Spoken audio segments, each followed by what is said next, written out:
Ce matin, Freddy effectue sa tournée quotidienne dans le Grand Parc et à chaque animal ses habitudes, comme les baudets. Si on est en retard un petit peu le matin, ils vont se mettre à chanter de façon à dire dépêche-toi, t'es en retard quoi.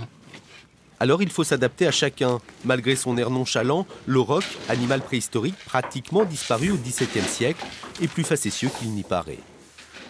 C'est très filou, hein.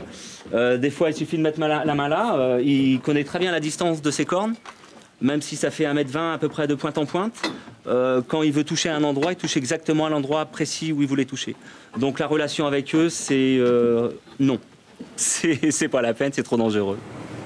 Mathilde, elle, s'occupe des petits mammifères, nourrissage, nettoyage, soins, avec une attention particulière pour chacun. Voilà, par exemple, aujourd'hui, il y aura des bananes pour les magots, mais en fait, c'est trop calorique pour les singes. Donc, ils en mangent qu'occasionnellement. Donc, aujourd'hui, j'ai envie de leur faire plaisir et je vais leur donner quelques bananes.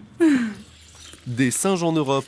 Et oui, Allez. sur le rocher de Gibraltar, Voilà. au sud de l'Espagne. Une espèce importée, comme le vison américain, la tortue de Floride ou le raton laveur, et qui se sont parfaitement adaptés sous nos latitudes. Là, c'est bien. Allez, on se réveille. Allez.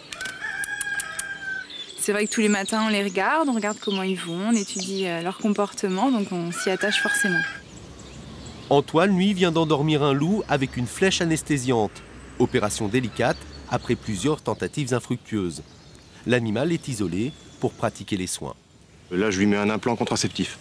C'est une forme de castration chimique réversible qui va agir pendant toute la saison de reproduction 2012. Vétérinaire à Zoodyssée, un rôle qu'Antoine a choisi et qu'il n'est pas prêt de quitter. Ça me permet de concilier à la fois l'approche de la faune sauvage et même le privilège de la manipuler, puisque ce n'est pas donné à tout le monde de pouvoir toucher ce genre d'espèce.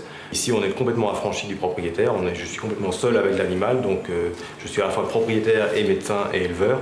Ça me permet vraiment de gérer tous les paramètres, que ça, des conditions d'élevage jusqu'à la médecine, en passant par les échanges avec d'autres parcs.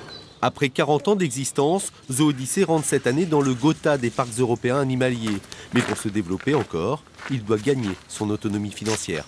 Aujourd'hui, on a besoin de financements publics qui sont indispensables, mais l'objectif, c'est bien de développer le site, d'en faire un site avec une très grosse fréquentation pour aller vers une autonomie financière.